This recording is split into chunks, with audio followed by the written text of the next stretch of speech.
श्वेत केतु का अपने पिता के पास आकर उल्हाना देना। फिर राजा ने श्वेत केतु से ठहरने के लिए प्रार्थना की, किंतु वह कुमार ठहरने की परवाह न करके चल दिया। वह अपने पिता के पास आया और उनसे बोला, आपने यही कहा था ना कि मुझे सब विषयों की शिक्षा दे दी गई है। पिता ने कहा, हे सुंदर धारणा शक्ति वाले, क्या हुआ? पुत्र, मुझसे एक क्षत्रिय बंधु ने 5 प्रश्न पूछे थे, उनमें से मैं एक को भी नहीं जानता। पिता, वे कौन से थे? पुत्र, ये थे। ऐसा कहकर उसने उन प्रश्नों के प्रतीक बतलाई। इसके पश्चात उसके विद्या अभिमान को तोड़कर इस प्रकरण में प्राप्त श्वेत केतु से राजा ने वसति अर्थात ठहरने के प्रयोजन से प्रार्थना की। अर्थात श्वेत केतु से कहा, आप यहां ठहरिए, और सेवकों से कहा, अरे पाद्य और अर्घ्य लाओ।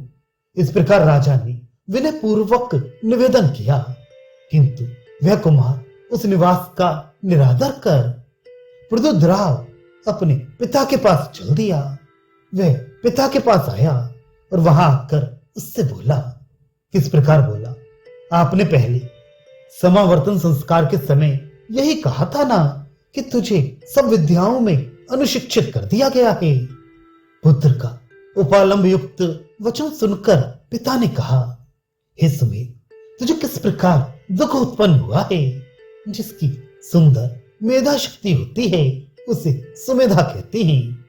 पुत्र, मेरे साथ जैसा हुआ है सो सुनिए। मुझसे एक राजन्य बंधु क्षत्रिय बंधु ने 5 प्रश्न पूछे थे, उनमें से मैं एक को भी नहीं जानता। जिसके राजन्य क्षत्रिय बंधु हों उसे राजन्य बंधु कहते हैं। ये राजन्य बंधु तिरस्कार सूचक वचन है। राजा के द्वारा पूछे हुए वे प्रश्न कौन से थे? इस प्रकार पिता के पूछने पर पुत्र ने वे ये थे, ऐसा कहकर उन प्रश्नों के प्रतीक मुख संकेत बतलाई।